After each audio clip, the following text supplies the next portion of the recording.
Okay, so in this question, they're asking us the limit as x goes to zero of that kind of strange function. How are we going to figure that out? So let me bring it down here.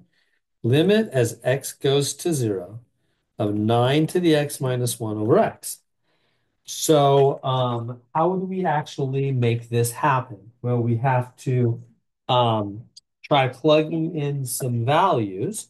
And so what I'm going to do is, so remember, this means as x gets really, really close to zero, plugged in here and here, what is the value of this function getting really, really close to? And your first thought is probably, we'll just plug in zero and find out. But you realize that's not going to work. Let's go back. I'm going to go to Desmos, which is a calculator you can use online and you can use during exams and homework and everything. Here's Desmos. And oops, I already forgot what that function was. What was 9 to the x minus 1 over x? Yeah. 9 to the x minus 1 over x. Yeah. I'm going to plug in 0. So here we go.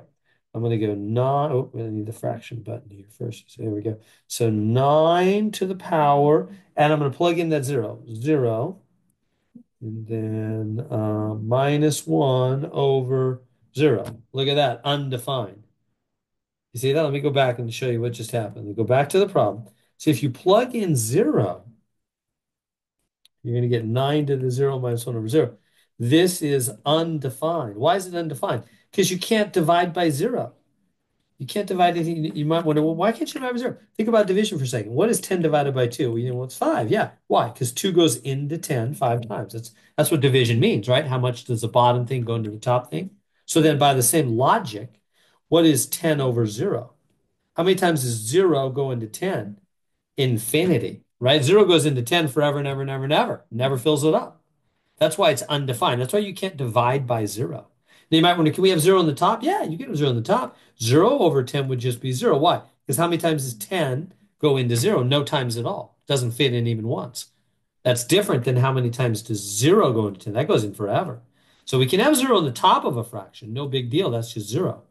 But 0 on the bottom of a fraction is undefined. You need to know that in calculus.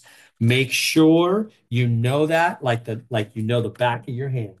You need to know 0 underneath. I'll give you a little memory device. 0 underneath is undefined. You can't have 0 on the bottom of a fraction. We'll have that come up a lot. Cannot have 0 on the bottom of a fraction. That's infinity. It just makes logical sense. So anyway, back to it. When we plug in x equals 0, we get 0 on the bottom. That's why the calculator tells us undefined. So you can't plug in 0. Well, then how are we going to find out what this function does when we get really, really close to 0? Well, instead of plugging in 0, we plug in something really close to 0. Like, for example, what's a number really close to 0? How about we plug in 0.00001, four O's and a 1, minus 1 over, and then on the bottom also 0.00001, right? Let x be 0.00001. That's very close to 0, isn't it? Right? Because we're supposed to go to 0, right? X is supposed to be very, very close to 0. So I plugged in there and there 0.00001, 0.00001. And so then let's go to Desmos and see what kind of answer we get.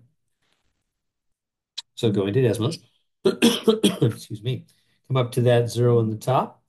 I can get up there. There we go. And back that up.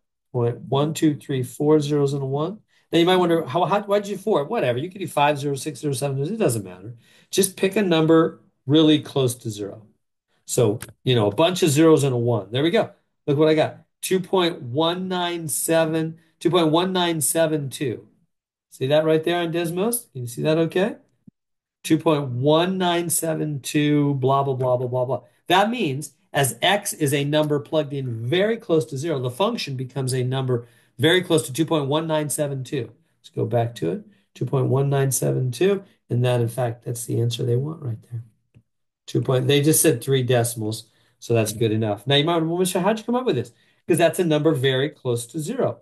You might think, well, could I have done like 5 zeros and a 1? Yeah, sure, that's even closer. You'll get even a more. Well, how many? As many as you want, but don't just do 1 0 or 2 zeros, right? It's got to be really close to 0. So, 0.0000001, something super close to 0. Make sure you're plugging in for x plugging in for x, something very close to zero, and you'll get an answer very close to the you think might think was that the exact answer? No, it's just close. It's very, very close to where the function is headed as x gets very close to zero, which is good enough in most real life applications is to get really, really close like that.